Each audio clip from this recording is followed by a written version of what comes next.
বর্তমানে transfer market কিন্তু খুব জমে উঠেছে। আর ইস্টবেঙ্গলে খেলা সেই সাউল ক্রেসপোকে ইস্টবেঙ্গল একটা লম্বা চুক্তি অফার করলো। সেই চুক্তিতে কি সই করবে সাউল ক্রেসপো, নাকি এই সাউল ক্রেসপোর কাছে আরও আইএসএল দলের অফার রয়েছে? এমনকি জানাবো ইস্টবেঙ্গল থেকে লোনে চলে যাওয়া সেই ভালো মানের মিডফিল্ডার সেই বোরা হিরেরাকে ইস্টবেঙ্গল পরবর্তী মরশুমেও নাকি পাবে না। বোরা হিরেরাকে বড় চুক্তির অফার করছে অনেকগুলি দল। কোন সেই দল এবং বোরা হিরেরা কি সত্যি ফিরতে চাইবেন না তাহলে লাল হলুদে? এমনকি জানাবো আই লিগের বেস্ট মিডফিল্ডার, আই লিগের বেস্ট ফরওয়ার্ড, আই লিগের বেস্ট ডিফেন্ডার এরা কারা? এরা কি পরবর্তী মরশুমে আইএসএল জয়েন করবে? তাও আবার কোন দলে? নাকি তারা আই লিগেই থাকতে চাইছে?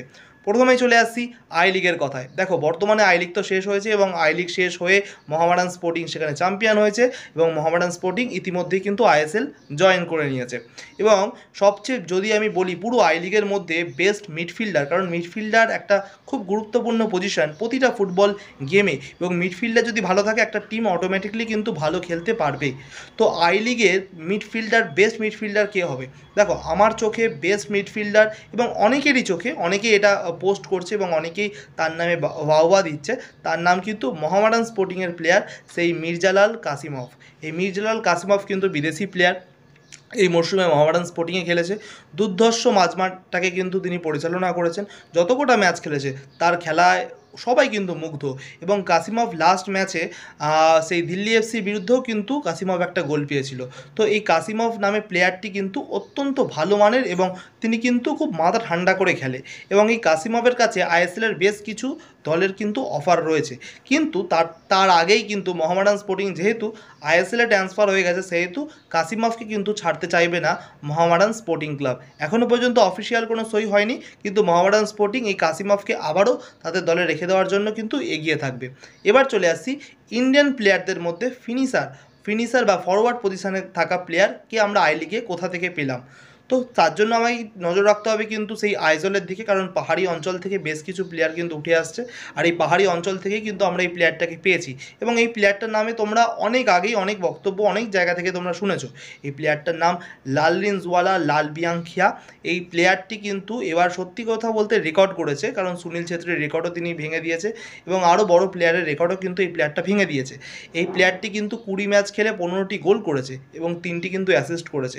এমনিতে আমাদের ভারতবর্ষের ন্যাশনাল টিমে ফিনিশারের বড় অভাব, এবং এই প্লেয়ারটা যদি এরকম কন্টিনিউ খেলতে থাকে তাহলে কিন্তু এই প্লেয়ারটি ইন্ডিয়ান ন্যাশনাল টিমের একটা বড় ভরসা বা সুনীল ছেত্রী হয়ে উঠতে পারবে। এবং এই প্লেয়ারটিকে কিন্তু বর্তমানে মোহামেডান স্পোর্টিং অফার করেছে, কিন্তু এখনও পর্যন্ত মোহামেডান স্পোর্টিং তাকে পুরোপুরিভাবে সাইন করানোর একদমই পাকাপাকি চুক্তি নয়, কারণ ডেভিডকে নিয়ে একটা খুব লড়াই চলছে ইস্টবেঙ্গল এবং মোহামেডান স্পোর্টিংয়ের মধ্যে।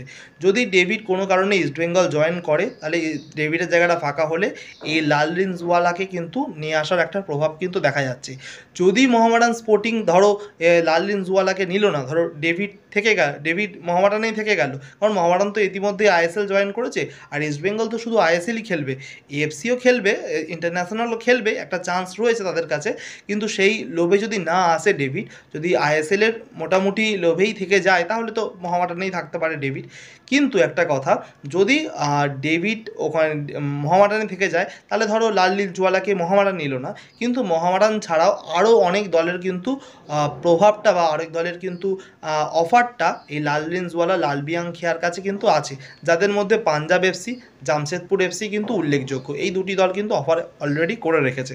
এবার চলে আসি আই লিগের বেস্ট ডিফেন্ডারের কথায়। আই লিগের বেস্ট ডিফেন্ডার বিদেশি প্লেয়ার, একজন ডিফেন্ডার যার নাম সাহের শাহিন।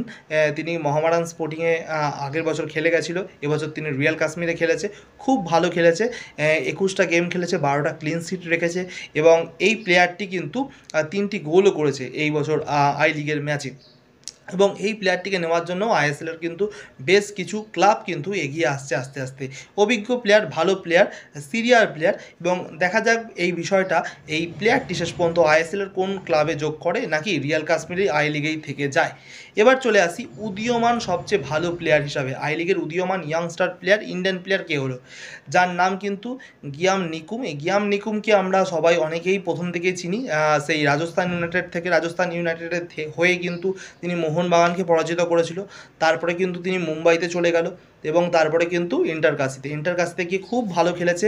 উদীয়মান এবছরের সবচেয়ে ভালো প্লেয়ার এই প্লেয়ারটি, এবং এই প্লেয়ারটি হয়তো আবার পরবর্তী সময় মুম্বাই সিটিতেও জয়েন করতে পারে লোন চুক্তি শেষ হলে, তখন কিন্তু আমরা মুম্বাই সিটিতেও তাকে দেখতে পারি। তো ভালো প্লেয়ার, যেখানেই খেলুক বেশি করে গেম টাইম পাক, কেন ইয়ং প্লেয়ার, খুবই বাচ্চা ছেলে, গেম টাইম যদিও খেলতে পারে পেতে পারে তাহলে কিন্তু আই লিগ থেকে ডাইরেক্ট ন্যাশনাল টিমে কিন্তু ডাক পেতে পারে। যদিও আমাদের এই ইগস টিমে যদি চলে যায়, মানে আমাদের রত্ন ভারতীয় কোচ সে যদি চলে যায় তাহলে কিন্তু একটা চান্স থাকবে, ভালো মাপের যদি কোচ আসে ভারতের ন্যাশনাল টিমে।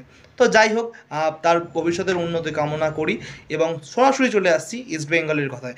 ইস্টবেঙ্গলের সাউল ক্রেসপোকে কিন্তু, যেহেতু ভালো প্লেয়ার এবং খুব ভালো সেট হয়েছে ইস্টবেঙ্গল টিমের সাথে, তাকে কিন্তু 2 বছরের চুক্তি অফার করলো ইস্টবেঙ্গল। অবশ্য সাউল ক্রেসপোরও খুব ইচ্ছা রয়েছে, ইন্টারেস্ট রয়েছে ইস্টবেঙ্গলে থাকার। এবং বৌড়া হিরাটাকে নিয়ে একটা কথা, বৌড়া হিরাটাকে পুরো বেকার ছেড়েছে ইস্টবেঙ্গল, হ্যাঁ, মাঝপথ থেকে। এবং তার জায়গায় যে নতুন প্লেয়াররা এনেছে সেরকম ভালো এখনও পর্যন্ত তার প্রভাব কিন্তু পড়েনি। তো বৌড়া হিরেরার সাথে কন্ট্যাক্টটা আরও বাড়িয়ে নিতে চাইছে এফসি গোয়া যদি তার সাথে কন্ট্যাক্ট বাড়িয়ে নিতে চায় বা বাড়িয়ে নেয় তাহলে কিন্তু ইস্টবেঙ্গলের জন্য আরেকটু সমস্যা বাড়বে। তো দেখার বিষয় পরবর্তী মরশুমে কেমন দল করে, এখনও অনেকটা সময় বাকি, এখনও অনেকটা আলোচনা বাকি। যতটা আপডেট পেলাম সেই আপডেটটা তোমাদের সামনে তুলে ধরলাম। আজকের মতন এখানে শেষ করছি। ভালো থাকো, সুখে থাকো, খেলতে থাকো ফুটবল, সাথে সব খেলা। টাটা।